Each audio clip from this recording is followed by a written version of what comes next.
Today, we are going to predict and talk about the match card. We're going to predict and talk about both the men's and the women's Royal Rumble winners, as well as talk about some of the potential surprises that could happen at this Royal Rumble. The first thing we need to address is the Fatal 4-Way at the Saturday night's main event. It is a #1 contenders match to find Drew's next opponent. We have Randy Orton versus Sami Zayn versus Trick Williams versus Damian Priest. The only person I don't want to see win here and move on to the Royal Rumble is Damian Priest. But that being said, let's talk about all of the contenders. So Damian Priest does have a history with Drew McIntyre. They just had a very long feud earlier this year. The Royal Rumble elimination, the Elimination Chamber elimination, all the way to WrestleMania and past that up until that one Saturday night's main event where they had the steel cage match. We have Trick Williams, the NXT call-up, who has been absolutely crushing it. There is a potential that he wins, but I personally don't see it. I don't think now is his big moment to shine. I don't think they give him this. Him being in this match alone is huge. We have Sami Zayn, who does have a big history with Drew McIntyre, not being able to defeat him. He has the hometown advantage in the Saturday night's main event match. He has the home away from home advantage at the Royal Rumble in Saudi. So to me, he is the one who is most likely to win. But we also have Randy Orton, who we shouldn't forget about. They could always pull from history that they have to make a story, but the story that writes itself is Sami Zayn. I'm going to predict that he wins the Saturday night's main event and he goes on to the Royal Rumble in Saudi Arabia. So that gives us our first match, Drew McIntyre with his first undisputed title defense against Sami Zayn. I don't think there's anything crazy that happens here. I don't think there's any shenanigans. I don't think there's any big returns. I don't think anything like that happens. I do think that Sami Zayn loses here. I think Drew has a first successful defense. I think they keep that story going of Sami never being able to beat Drew to revisit it later. Now, a fun way that they could go about it, I don't think this is going to happen, but let's say Sami loses here. It's like, let's say it's the semi-main event or like the second match on. Sami loses to Drew.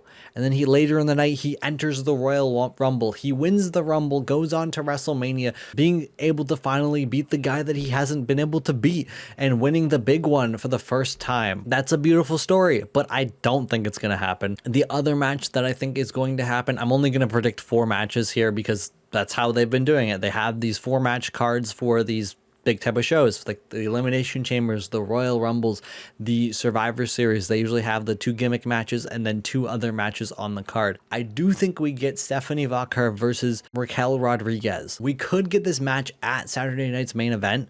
I don't think we do. I think they want to give Stephanie as much time to heal as possible, but I don't think they give her too much time. I do think that we run this match at the Royal Rumble. And I do think Raquel wins. I think now's the time. She's hot. She's been doing such a good job. I think she deserves the reward for everything here. And we could also play into it. Like, let's say Liv wins this Rumble the same night that Raquel wins the world title. Now we have this infighting storyline where it's like, oh, no, Raquel, I'm not gonna go for your title. I'm gonna go for Jade. And then later down the line, similar to like the Damage Control stuff that happened a couple of years back. And it ends up leading to like the fracture of the Judgment Day where people have to choose sides. Like we could tell the story of like Roxanne not knowing who to side with because Raquel has been here for so long helping her out. And now Liv's come back and has been treating Roxanne like her own. So there's lots of fun stuff that could happen there.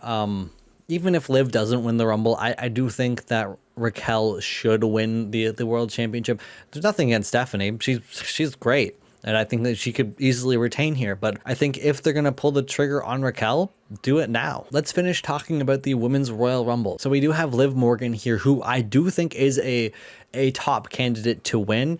She's my personal favorite. I already sort of explained my case where I think they could tell a great story within the Judgment Day, finally getting to that fracture that they've been like teasing off and on, like, oh, are they going to break up? Are they not? There's been all this like weird tension. So finally being able to have something to pull that trigger would be huge. Even if Stephanie retains, Liv's going to have a great match at WrestleMania against someone she's never faced in Stephanie Vaquer. I do think it is going to be Liv Morgan winning the Royal Rumble, unless Bianca Belair returns. She is the only other person I could see winning the Royal Rumble. If she returns, give it to her. Let her have that storyline with Jade.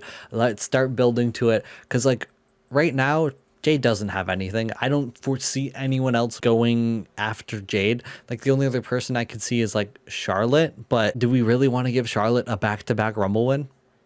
I don't think so. If Bianca's available, if her finger's okay, like I saw she posted a picture with Drewski, she was looking fine. Although you couldn't really see the one hand, and I'm gonna assume that's the one that's hurt. And she hasn't been wearing like a splint or anything, so there's like no direct tells whether or not she's good or not. If she's available, if she's good to go, have Bianca come back and have her feud with Jade, have her win the Rumble and feud with Jade. Because what are we doing with Jade if not? Like, we have Jordynne Grace. They're probably going to have their match at like Saturday Night's Main Event, if I had to guess. It could be during the Rumble. I just don't think so. And then what's next for Jade? There's nothing really. We might be able to drag out the Jordynne Grace feud, have like a trilogy with it, but there's nothing else for Jade. So I'm hoping Bianca can come back and then we can spice up that storyline, and that storyline can carry all the way to Mania within itself. Like, they could run Charlotte, but I think they want to save that for like a Mania match. I don't think we run Jade Charlotte at Elimination Chamber. I really don't see what's next for Jade if Bianca doesn't come back and win the Rumble here. As much as I want Liv to win,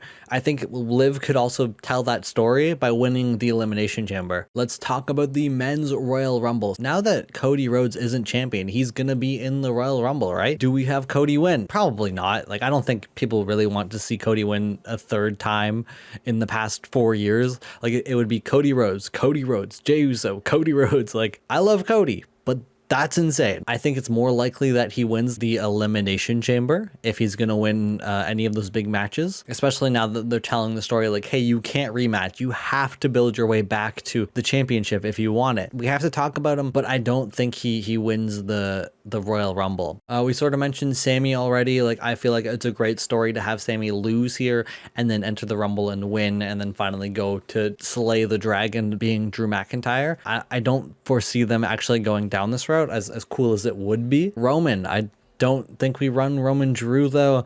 Roman Punk, we could revisit that, have a proper feud there. I think Roman is more likely we're gonna have to see who eliminates him, and that's like the storyline he goes into WrestleMania with. It could even be like, heck, it could be Oba that eliminates him. The most likely candidate in my pick to win the men's Royal Rumble is going to be Braun Breaker. We could go about this a couple ways. He could just enter normally, he could destroy House and win the Rumble, and that be that. Or we're telling this very interesting story right now with Paul Heyman and how Adam Pearce put his hands on Braun Breaker first. We could go the route of like Paul Heyman getting Adam Pearce suspended by like having a segment with like Triple H being like, hey, you have to do something about this, and then he suspends Adam Pearce, and while he is suspended, Paul Heyman could step up as the general manager and like rig the Royal Rumble to have Braun Breaker be number 30. Something along those lines. I feel like that's a fun way to go about it. I don't see that happening. I think it's more likely that the Vision just has like a very strong presence in the Royal Rumble, and they sort of like get Braun Breaker to the end point where then he can finish it off himself. But he could also just enter solo and win the whole thing. Like, look at the dude. It's believable either way. So I do think Braun Breaker is going to go up against CM Punk at WrestleMania to finally hit him with the spear that CM Punk was avoiding so well at that Monday Night Raw that they did. I think he finally hits him with the spear. He dethrones CM Punk and becomes the World Heavyweight Champion at WrestleMania. So those are the matches that I think are going to happen at the Royal Rumble and the winners. Now we're going to talk about some surprises and returns that I think could happen, starting with Chad Gable. It's very likely Chad Gable seems like he's ready. I've seen the videos of him in the gym. I think he posted them on Instagram where he is working hard and he looks jacked. So I think Chad Gable is right there. He's going to come back to the Royal Rumble. He's going to have a good showing, and we're gonna have Chad Gable back on the roster, which is always very nice to have. The dude's a beast. The next person, I think we have Oba Femi. We've been seeing the video packages week after week. I think we finally have Oba enter the Rumble, and he has a great showing. Like I said, he could be the one that eliminates Roman Reigns, and they go that route. Although I think he's more likely to fight like a Gunther if we were going to have a Mania match. But Oba could be a very prominent figure in the Royal Rumble, and he could really make his mark here. The other person we need to talk about is Chris Jericho. There have been lots of talks and rumors that Chris Jericho is coming to the WWE. It's basically confirmed, but not confirmed, and the perfect place to have him show up is the Royal Rumble. I don't know what his WrestleMania plans would be. I have no clue what we do with him, but I think he comes back at the Royal Rumble to finish off his career. Another person we have to mention is recently we had a contract run up of Powerhouse Hobbs. I don't know much about this guy. I've never watched AEW. I've heard that he's a beast. I've only heard good things about him. He does seem like the type that could just skip the NXT line. NXT is kind of desperate for people though, so we could have him down there for a bit. He does have the look where he could just go into the Royal Rumble and debut that way, and I don't think anyone would complain. And if he did, like, you know how stacked this Rumble could be? Like, with like the big meaty men, we got Oba Femi, we could have Powerhouse Hobbs, we could have Brock Lesnar, Roman Reigns, Braun Breaker, just people like that riddled throughout the Rumble. Like, oh, disgusting. Let's talk about the women's Royal Rumble. Obviously, we have Bianca Belair that could return, and if she does return, I do foresee her winning it all. If she doesn't return, I feel like it's Liv Morgan's Rumble to have. And as for surprises, we could have Brie Bella.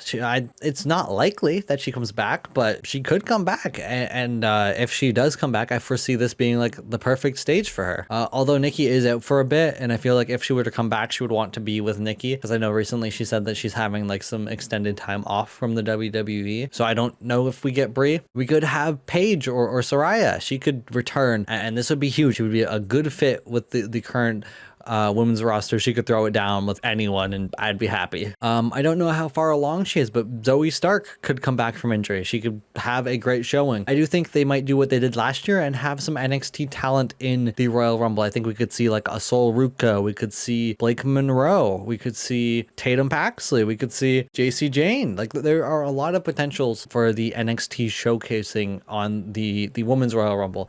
On the men's, I don't think we get any NXT guys.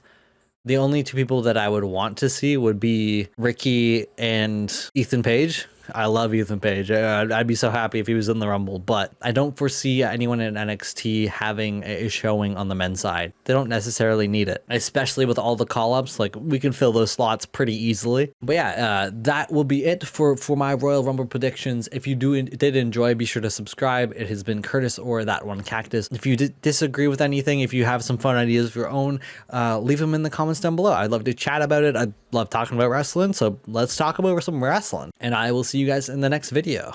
Goodbye.